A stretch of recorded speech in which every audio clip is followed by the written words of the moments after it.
Please let me welcome Mumtaz Shaikh.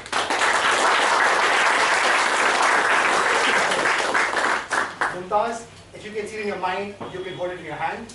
If you can see it in your mind, you can hold it in your hand, Mumtaz.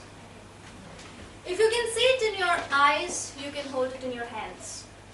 With that, as I begin to write down the first speech for Toastmasters, I wonder how will I be able to bring 30 years of my life in a segment of 5 to 6 minutes. And the only way I knew I would make it happen is if I begin. With that, let me take you back to January 3rd, 1988. On a dark, cold winter night, the youngest member of the Shaikh family arrives. Mumtaz, my sister, named me. Well, until 6 years ago, I didn't know what it meant. Post which, schooling, pampering, being the youngest, studies, play, and the usual stuff. However, unlike other kids, my schooling and my life has been quite different. My parents would always tell me otherwise. Why do you wish to study so much? I mean, why are you into books all the time? Like all the time.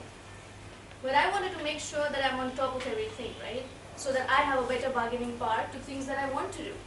And therefore I made sure that I'm always on top of my studies and I'm topping everything. Bargaining power in terms of things? No, that's not what I mean. I mean bargaining power in terms of things that I really want. Mountain climbing, rock climbing, river crossing, and everything that a girl generally does not deserve to do or is not prepared to do at that point in time. 16 days of camping, my father said, absolutely no. A strict Muslim father he was. You better help your mother with household chores. Prepare yourself for the afterlife, which is life after death, and so on and so forth. Will I agree to that? I had to, because back then, I had no choice. But the 16 days of camping happened nevertheless. I made sure that happens. With all these experiences of camping, because I was obviously topping, so they had no choice but to bend down to my desires, I made it happen. Because if you see it in your eyes, you hold it in your hands. With all of these experiences, schooling ends. One would think, college, finally, fun time. I could wear what I want. I could go where I want.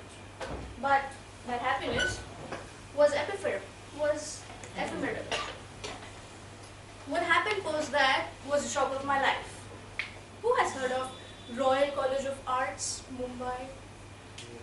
Ah, that's where I studied. 85% attendance compulsory. If you miss out on other, even 20%, your parents would be called. And trust me, they would be called. So definitely, I had no fun in college life as well. But the only way I would make it happen for bunking lectures is to take part in the activities that would be extempore, public speaking, taking part in sports, etc. Sports, not something that I wanted, because that did not include mountain climbing, right? And I cannot climb mountains in my college. The only option I had was to enter that room where there would be poem writing, extempore, etc. With several failed attempts, after 1.5 years of not giving up, I finally graduated with the best speaker in my hand college trophy, and I proudly can say that.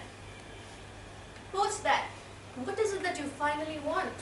Do you want to become rich? Well, yes, everybody wants to become rich. What is it that you finally want? Is to become rich by doing what you like. I wanted to be the best speaker someone would have ever seen. But, quite ironical, but true. It always so happens that things that you really want, people which is your own family members, pull you down. Yeah. You want to become a speaker? Do you know how much of freelancing and how much of struggle that is? You better take up a job. Well, I took up a job. 10 years ago, I started working as a customer service agent in 3 because I could pay well, right?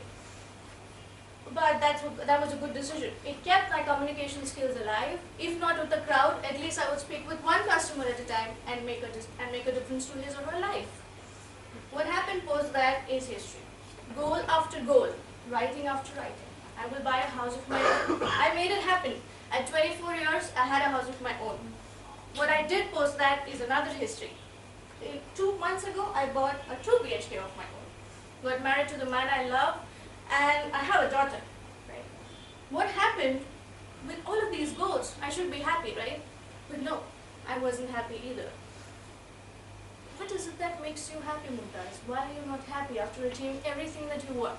Because what makes me happy is something that I wanted to do back then, which is achieve the best speaker award by whichever is the highest recognizing authority in the world.